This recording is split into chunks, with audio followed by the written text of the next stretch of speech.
दिल्ली और एनसीआर में मसाज के नाम पर लोगों को ब्लैकमेल करने का धंधा जोरों पर है। नीरज नारंग को भी एक ब्लैकमेलिंग गैंग ने अपना शिकार बनाकर कई लाख रुपए ऐंठ लिए थे। शिकायत पर क्राइम ब्रांच ने गिरोह का पर्दाफाश किया तो नीरज नारंग जिस समय दिल्ली पुलिस की क्राइम ब्रांच के डीसीपी रामगोपाल नाइक के ऑफिस में पहुंचे तो उनके चेहरे पर हवाइयां उड़ रही थीं, क्योंकि वह यह नहीं समझ पा रहे थे कि उनके साथ जो हुआ था उसी तरह आ रहा अब सोआ था उसे डीसीपी को किस तरह बताएं।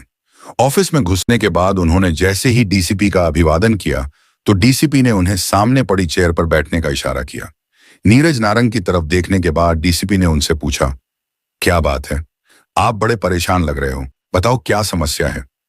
सर, मैं अपनी गलती के कारण कुछ बदमाशों के चक्कर में फंस गया हूं, मुझे उनसे बचा लीजिए। वो लोग मुझे ब्लैकमेल करके मुंह से 3 लाख रुपए ऐंठ चुके हैं और 4.5 लाख रुपए के पोस्ट डेटेड चेक ले चुके हैं। अब वो मुझसे फिर एक बड़ी रकम की डिमांड कर रहे हैं। सर, इस तरह से तो मैं बर्बाद हो जाऊंगा, नीरज नारंग ने बताया। कौन है वो लोग, आप घटना विस्तार से बताइए, डीसीपी ने उनसे कहा। इसके बाद नीरज नारंग ने उन्हें एक लिखित शिकायत देते हुए अपने साथ घटी घटना बता दी। उसे सुनकर डीसीपी रामगोपाल नाइक को मामला गंभीर लगा।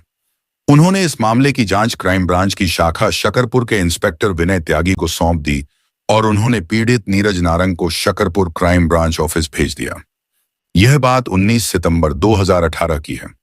Neeraj Narang crime branch inspector Vinay Tyagi के ऑफिस पहुंच गए। उन्होंने उन्हें अपने साथ घटी जो कहानी बताई वह इस प्रकार थी। नीरज नारंग दिल्ली के एक बिजनेसमैन हैं। पटपड़गंज इंडस्ट्रियल एरिया में उनकी अपनी फैक्ट्री है। एक दिन वह अपने ऑफिस में लैपटॉप पर नेट सर्फिंग कर रहे थे। इस दौरान वह एक गे वेबसाइट देखने लगे। उस साइट को देखने में उनकी रुचि बढ़ने लगी। साइट पर उन्होंने एक फोन नंबर देखा। नीरज की उत्सुकता बढ़ी तो उन्होंने उसी समय वह नंबर अपने फोन से मिलाया। कुछ देर घंटी बजने के बाद दूसरी तरफ से एक युवक की आवाज आई। उस युवक ने अपना नाम अरमान शर्मा बताया। उससे कुछ देर बात करने के बाद नीरज नारंग ने उससे उसी दिन शाम को पूर्वी दिल्ली के निर्माण विहार में स्थित V3S मॉल में मिलने का कार्यक्रम निश्चित कर लिया। निर्धारित समय पर नीरज नारंग वहां पहुंच गए। कुछ देर में अरमान शर्मा भी वहां पहुंच गया। वहां स्थित मैकडोनाल्ड रेस्टोरेंट में दोनों की मुलाकात हुई। उसने नीरज को बताया कि वह आधुनिक तरीके की मसाज सर्विस चलता है। उसके पास अलग अलग कैटेगरी की मसाज करने के पैकेज हैं और यह सुविधा अच्छे होटल में उपलब्ध कराई जाती है। नीरज नारंग एक अलग ही मिजाज वाले थे, इसीलिए उन्होंने 8,000 रुपए के पैकेज का चयन कर लिया। मसाज कराने के लिए वह वैशाली में स्थित एक होटल में पहुंच गए। अरमान शर्मा भी वहां पहुंच गया। अरमान ने जिस तरह से नीरज की मसाज की थी वह तरीका नीरज को बहुत पसंद आया, जिससे उन्होंने होटल के खर्च के अलावा 8,000 रुपए अरमान को खुशी खुशी दे दिए। अरमान शर्मा ने अपनी कुछ मजबूरियां उन्हें बताई। फिर अरमान के आग्रह करने पर नीरज नारंग ने उसे 3,000 रुपए अलग से दे दिए। इसके 10 दिन बाद नीरज नारंग का मन फिर से मसाज कराने का हुआ। वह अरमान को फोन करने के मूड में थे। तभी उनके मोबाइल की घंटी बजी। फोन स्क्रीन पर जो नंबर उभरा उसे देखकर उनकी आंखों में अनोखी चमक उभर आई। यह नंबर अरमान शर्मा का था। अरमान ने उन्हें मसाज के लिए उसी होटल में आने के लिए कहा तो शाम के 5 बजे नीरज नारंग वहां पहुंच गए। करीब आधे घंटे के बाद जब होटल के बंद कमरे में नीरज नारंग निर्वस्त्र होकर अरमान से मसाज करवा रहे थे तभी कमरे के दरवाजे पर जोर से दस्तक हुई। दस्तक के बाद अरमान ने नीरज को कपड़े पहनने का मौका दिए बिना झट से कमरे का दरवाजा खोल दिया। दरवाजा खुलते ही धड़धड़ाते हुए 2 युवतियां कमरे में घुस गईं।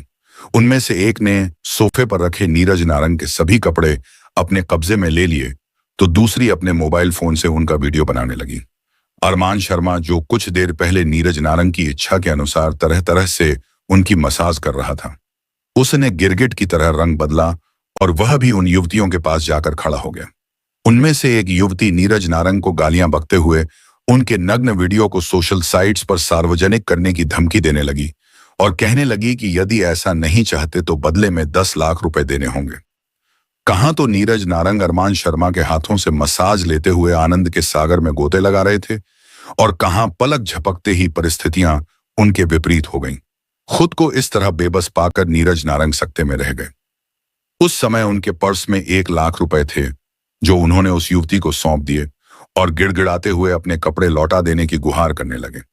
मगर दोनों युवतियां उन्हें प्रताड़ित करते हुए 10 लाख रुपए देने का दबाव बनाती रहीं। उसी समय अरमान ने कमरे में रखी लोहे की रॉड से नीरज नारंग को बुरी तरह पीटना शुरू कर दिया। मरता क्या नहीं करता, बचने का कोई चारा नहीं देखकर नीरज नारंग ने युवती को बताया कि उनकी कार शीशे पार्किंग में खड़ी है। उन्होंने युवती को कार का नंबर बताते हुए उसे कार की चाबी सौंपी और उसमें रखा ब्रीफ केस लाने के लिए कहा। युवती कार की चाबी लेकर होटल की पार्किंग में पहुंची और उसमें रखा उनका ब्रीफ केस लेकर कमरे में लौट आई। नीरज नारंग ने उसमें रखे 2 लाख रुपए निकालकर उसे सौंपे तथा 4.5 लाख रुपए के 3 पोस्ट डेटेड चेक उसे दे दिए। नीरज ने इंस्पेक्टर विनय त्यागी को बताया कि वह लोग अब फिर से पैसों की डिमांड कर रहे हैं। इंस्पेक्टर विनय त्यागी ने बुरी तरह परेशान दिख रहे नीरज नारंग को ढांढस बंधाया, फिर उनका मसाज करने वाले अरमान शर्मा और दोनों युवतियों का हुलिया वगैरह पूछकर अपनी डायरी में दर्ज कर लिया। इस घटना के बारे में पूरी बात जान लेने के बाद उन्होंने उन्हें सतर्क रहने की हिदायत देकर घर जाने की इजाजत दे दी। इसके बाद नीरज नारंग अपने ऑफिस की ओर निकल गया। इंस्पेक्टर विनय त्यागी ने इस केस के बारे में एसीपी अरविंद कुमार मिश्रा को बताया। एसीपी ने इस रैकेट का पर्दाफाश करने के लिए इंस्पेक्टर विनय त्यागी के नेतृत्व में एक पुलिस टीम बनाई। टीम में SI Balwinder, Dinesh, Hawa Singh, Arjun, SI Ramesh Kumar, Satyawan, Rajkumar, Mo, Salim, Satish Patil, head constable Shyamlal, Shashikant, Sunil Kumar, Baburam, Digvijay, constable Kuldeep, Sameer आदि को शामिल किया गया। इंस्पेक्टर त्यागी ने अपनी टीम के साथ केस के सभी पहलुओं पर विस्तार पूर्वक विचार विमर्श करने के बाद आरोपियों को पकड़ने की एक फुल प्रूफ योजना तैयार की। उन्होंने नीरज नारंग को एक बार फिर अपने ऑफिस में बुलाकर पूरी योजना समझा दी। उन्होंने उनसे यह भी कहा कि उनके पास ब्लैकमेलर का जब भी कोई फोन आए तो वह उन्हें सूचित कर दें। इत्तेफाक से अगले ही दिन नीरज नारंग के पास ब्लैकमेलर अरमान शर्मा का फोन आया। उसने 2 लाख रुपए मांगे थे। उसने पैसे लेकर दक्षिणी दिल्ली के साकेत में स्थित सेलेक्ट सिटी वॉक मॉल में शाम को बुलाया था। ऐसा नहीं करने पर उसने परिणाम भुगतने को धमकी दी थी। नीरज ने इंस्पेक्टर विनय त्यागी को फोन करके यह सूचना दे दी। नीरज नारंग की बात सुनकर विनय त्यागी ने एसीपी अरविंद मिश्रा को इस जानकारी से अवगत करा दिया। इसके बाद वह उनसे आगे की योजना पर विचार करने लगे। थोड़ी देर बाद इंस्पेक्टर विनय त्यागी ने नीरज नारंग को फोन करके आगे की पूरी योजना समझा दी। निर्धारित समय पर नीरज नारंग एक बैग में 2 लाख रुपए लेकर Saket select walk city mall पहुंच गए और अरमान के वहां आने का इंतजार करने गले। थोड़ी देर बाद अरमान अपनी एक गर्लफ्रेंड के साथ नीरज नारंग के पास पहुंच गया। बातचीत होने के बाद नीरज ने उसे पैसों वाला बैग सौंप दिया। जैसे ही अरमान ने नीरज नारंग से पैसों का बैग लिया, सादे वेश में वहां मौजूद क्राइम ब्रांच की टीम ने अरमान और उसकी गर्लफ्रेंड को अपने काबू में कर लिया। उन्होंने उनके पास बैग से 2 लाख रुपए भी बरामद कर लिए। इसके बाद क्राइम ब्रांच टीम उन दोनों को लेकर शकरपुर स्थित ऑफिस लौट आई। यह बात 20 सितंबर 2018 की है। हिरासत में लिए गए युवक से पूछताछ की गई तो पता चला कि उसका असली नाम अरमान शर्मा नहीं बल्कि शादाब गौहर है। उसके साथ वाली युवती ने अपना नाम मंजीत कौर बताया। दोनों ने पूछताछ के दौरान अपना अपराध स्वीकार करते हुए ब्लैकमेलिंग के धंधे की जो कहानी बताई, शिशिरी वह इस प्रकार निकली। 25 साल का शादाब गौहर उर्फ अरमान शर्मा मूल रूप से श्रीनगर, कश्मीर के कुमो पदशेनी बाग का रहने वाला था। वहां से 12वीं तक की पढ़ाई करने के बाद उसका रुझान बॉडी बिल्डिंग की तरफ हो गया। वह बेहद फैशनेबल युवक था, इसलिए खुद के मेंटेन पर बहुत ध्यान देता था। उसने जिम जाना शुरू कर दिया। 1-2 साल तक तो घर वालों ने उसकी बॉडी फिटनेस पर पैसे खर्च किए, लेकिन बाद में उन्होंने कह दिया कि वह खुद कमाकर अपने ऊपर खर्च करे। शादाब ऐसा कोई काम नहीं जानता था जिसके बूते वह कमाई कर सके, लिहाजा उसने मोबाइल रिपेयरिंग का काम सीखना शुरू कर दिया। यह काम सीखने के बाद उसने श्रीनगर में ही मोबाइल रिपेयरिंग की दुकान खोल ली। थोड़े ही दिनों में उसका काम चल निकला और इस काम में उसे अच्छी कमाई होने लगी। जेब में पैसे आए तो वह खुद की फिटनेस पर और ज्यादा ध्यान देने लगा। शादाब बहुत खूबसूरत था। अच्छे खान पान और ब्रांडेड कपड़ों के कारण उसकी पर्सनैलिटी और भी निखर गई। लेकिन जब कश्मीर के हालात ज्यादा बिगड़े और घाटी में आए दिन उसकी दुकान बंद रहने लगी तो वह परेशान हो उठा। दुकान बंद रहने के कारण उसकी आमदनी बंद हो जाती, यानी उसे फिर से रुपयों की किल्लत रहने लगी। वह परेशान चल रहा था कि एक दिन पत्थरबाजी के दौरान लोगों ने उसकी दुकान को आग लगा दी। दुकान के उजड़ जाने के कारण उसकी माली हालत बेहद खराब हो गई, तो वह काम की तलाश में चंडीगढ़ आ गया और वहां के एक जिम में ट्रेनर की नौकरी कर ली। चंडीगढ़ के जिम में काम करने के दौरान उसकी बहुत से ऐसे लड़के लड़कियों से जान पहचान हो गई जो रोजाना वहां एक्सरसाइज के लिए आया करते थे। चूंकि शादाब गौहर एक हैंडसम युवक था, इसलिए खूबसूरत लड़कियों से दोस्ती होते देर नहीं लगती थी। मंजीत कौर नाम की एक युवती से उसकी अच्छी दोस्ती थी। गोरी चिट्टी और आकर्षक मंजीत कौर बेहद खूबसूरत युवती थी। वह मूल रूप से दिल्ली की रहने वाली थी और उन दिनों चंडीगढ़ में रहकर पढ़ाई कर रही थी।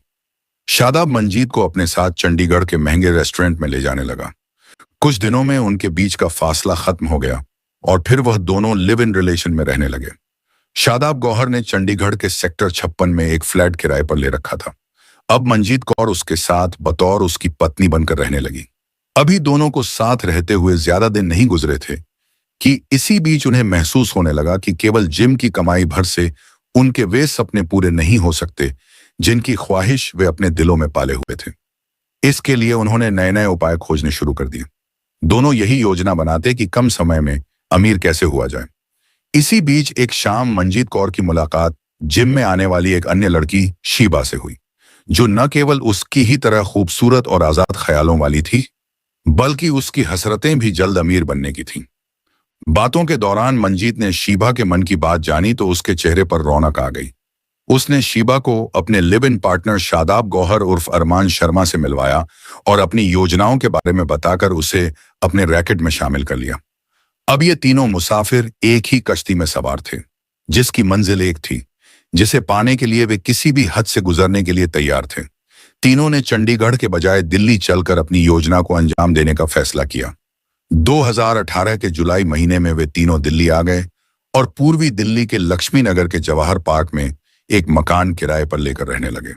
यहाँ के मकान मालिक को शादाब ने बताया कि वे एक इंटरनेशनल कॉल सेंटर में नौकरी करते हैं। मकान मालिक को अपने किराए से मतलब था।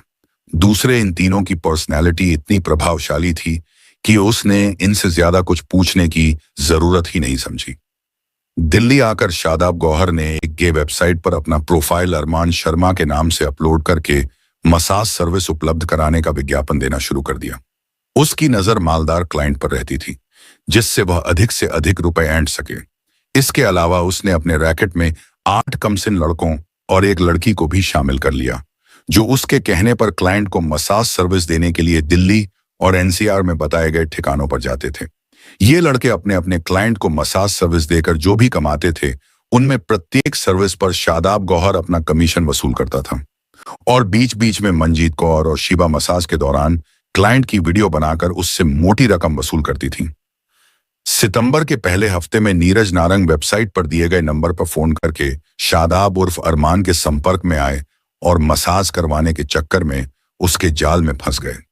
3 लाख रुपए नकद और 4.5 लाख रुपए के पोस्ट डेटेड चेक लेने के बावजूद भी शादाब ने नीरज नारंग का पीछा नहीं छोड़ा। वह उनसे 2 लाख रुपए की और मांग करने लगा। फिर मजबूर होकर नारंग ने इसकी शिकायत क्राइम ब्रांच के डीसीपी से कर दी। शादाब गौहर उर्फ अरमान शर्मा और मंजीत कौर से पूछताछ करने के बाद पुलिस ने उन्हें गिरफ्तार कर कोर्ट में पेश कर 2 दिनों के पुलिस रिमांड पर लिया। इस दौरान दोनों आरोपियों के कब्जे से नीरज नारंग से लिए गए 2.25 लाख रुपए तथा 4.5 लाख रुपए के पोस्ट डेटेड चेक बरामद कर लिए। रिमांड अवधि खत्म होने के बाद पुलिस ने शादाब गौहर और मंजीत कौर को कोर्ट में पेश किया और वहां से दोनों को न्यायिक हिरासत में भेज दिया गया। गिरोह में शामिल तीसरी शातिर लड़की शीबा कथा लिखे जाने तक फरार थी। कथा में दिए गए कुछ पात्रों के नाम काल्पनिक हैं।